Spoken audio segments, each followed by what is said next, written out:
കേസെന്താ? എന്റെ അച്ഛൻ ജയിലിലാ. വീട്ടില് ഒരു അക്രമി സംഘം കേറിയിട്ട് അവരുമായിട്ട് പ്രശ്നമുണ്ടായി. ഒരാൾക്ക് പരിക്കേറ്റു, അയാള് മരിച്ചുപോയി. സാർ ഈ കേസ് ഏറ്റെടുക്കാനുള്ള സാധ്യത കുറവായിട്ടോ. സാർ ഇപ്പൊ വളരെ സെലക്റ്റീവാ. അത്യാവശ്യം വേണ്ടപ്പെട്ട കേസുകൾ മാത്രമേ വാദിക്കുന്നുള്ളൂ. നിങ്ങൾ ഈ കേസിൽ വേറെ ആരെങ്കിലും നോക്കുന്നതായിരിക്കും നല്ലത്. അല്ല, സാധാരണ വക്കീൽ ഓഫീസിലുള്ളവര് കൂടുതൽ കക്ഷികളെ കിട്ടാനല്ലേ ശ്രമിക്കുക? ഇവിടെ നേരെ മറിച്ചാ. വരുന്നവരെ സാറിനെ കാണാതെ പറഞ്ഞുവിടല എന്റെ പണി. അങ്ങനെ പറയരുത്. വക്കീൽ സാറിനെ കുറിച്ച് എല്ലാവരും നല്ല അഭിപ്രായം പറയുന്നത്. അച്ഛന്റെ കാര്യത്തില് ആകെയുള്ളൊരു പ്രതീക്ഷ അതാ.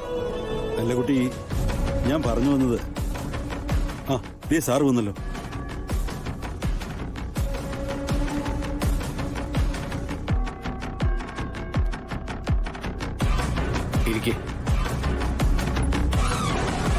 മിനിസ്റ്ററുടെ കേസ് എന്നാ? അത് നാളെയാണ് സാർ. 14 മുതൽ 19 വരെ ഞാൻ ഉണ്ടാവില്ല. ഒരു ട്രിപ്പുണ്ട്. ശരി സാർ. പറയൂ, എന്താ? സാറ്, ഇത് കൃഷ്ണ. എന്റെ പേര് മോളിക്കുട്ടി. കൃഷ്ണയുടെ അച്ഛൻ ജയിലില്ല. വീട്ടിൽ കയറി ആരോ പ്രശ്നം ഉണ്ടാക്കിയതാ സാറേ. സംഘർഷത്തിൽ ഒരാൾ മരിച്ചുപോയി. ഓ സാർ, അച്ഛനെ ബോധപൂർവം അപകടപ്പെടുത്താനായിട്ട് കുറെ പേരുണ്ട്. സത്യത്തില് അവരിൽ നിന്ന് അച്ഛനെ രക്ഷിക്കേണ്ടത്. അനിയൻ സാറ് കോടീശ്വരനായിരുന്നു സാറേ. പക്ഷെ സാറ് ജയിലിലായ സമയം നോക്കി സാറിന്റെ സകല സ്വത്തും ചിലർ എഴുതിയെടുത്തു. ഞാനിവരോട് പറഞ്ഞതാ സാറേ, സാർ ഈ കേസ് ഏറ്റെടുക്കാൻ സാധ്യതയില്ല.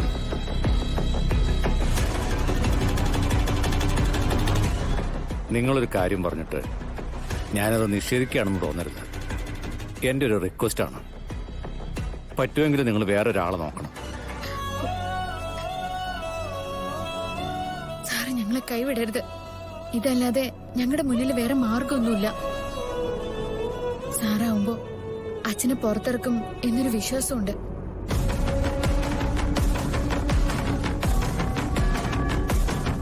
കാര്യങ്ങള് ഡീറ്റെയിൽസ് ആയിട്ടൊന്ന് പറയണം.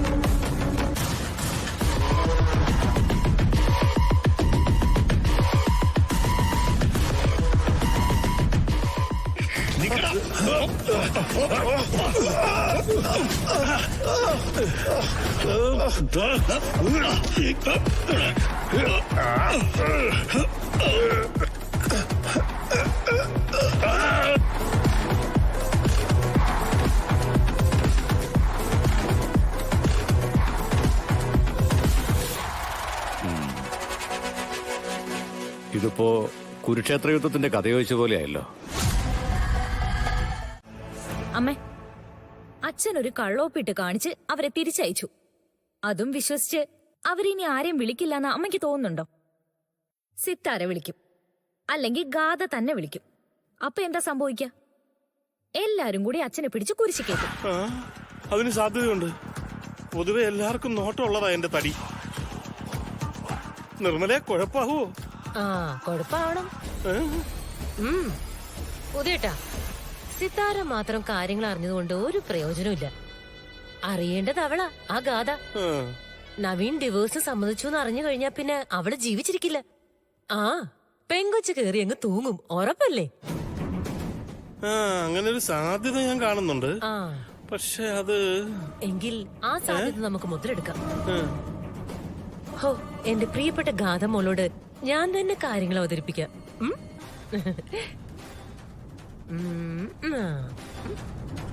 സ്പീക്കർ ഇട്.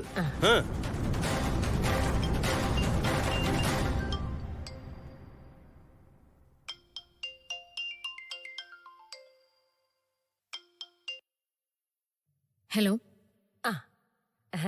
അമ്മായി മോളെ, എന്താണാവോ? ഇവിടെ നടക്കുന്ന കാര്യങ്ങളൊക്കെ മോൾ അവിടെ അറിയുന്നുണ്ടല്ലോ അല്ലേ? അറിയുന്നുണ്ട്. എന്റെ തീരുമാനങ്ങളാ അവിടെ നടക്കുന്നത്. നിങ്ങൾ എന്താ കരുതിയത്? ഗാഥ ശ്രീനിവാസ് ഒരു തീരുമാനം എടുത്തിട്ടുണ്ടെങ്കിൽ അതിന്ന് പുറകോട്ട് പോകുന്നു. കളരിക്കലേക്ക് ഞാൻ തിരിച്ചു വരണമെങ്കിലേ നിങ്ങളും നിങ്ങളുടെ ഭർത്താവും മകളും അവിടെ ഉണ്ടാവാൻ പാടില്ലെന്ന് ഗാഥ തീരുമാനിച്ചതാ. അത് അംഗീകരിക്കാന്ന് നവീനും നവീന്റെ അച്ഛനും മമ്മിക്ക് വാക്കു കൊടുത്തിട്ടുണ്ട്.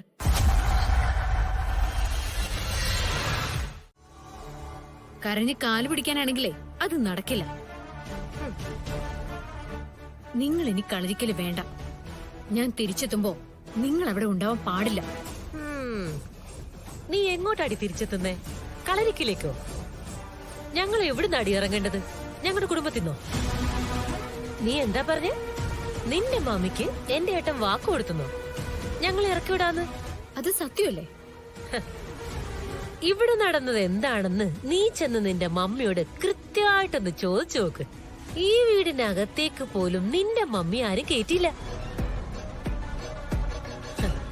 ഇവിടെ നടക്കുന്നതേ നിന്റെ തീരുമാനമല്ല, ഞങ്ങൾ കളരിക്കൽ കുടുംബക്കാരുടെ തീരുമാനമാ. ആ തീരുമാനം എന്താണെന്ന് നീ അറിഞ്ഞോ? നവീന്റെ ഭാര്യയായിട്ട് നീ ഇനി തുടരണ്ടാന്ന് ഞങ്ങൾ അങ്ങ് തീരുമാനിച്ചു. നവീൻ ഒപ്പിട്ട ഡിവോഴ്സ് പേപ്പർ കണ്ടിട്ടാ നിന്റെ മമ്മി അങ്ങോട്ട് തിരിച്ചു പോന്നത്. നിങ്ങൾ വെറുതെ എന്റെ അടുത്ത് കള്ളം പറയാൻ നിൽക്കണ്ട. നീ ചെന്ന് ചോദിച്ചു നോക്കടി മോളെ. അത് നിന്റെ മമ്മി അങ്ങ് നിഷേധിച്ചു കഴിഞ്ഞാ നീ എന്നെ തിരിച്ചു വിളിക്കും. അവളെന്നെ ഇറക്കി വിടാൻ നോക്കുന്നു.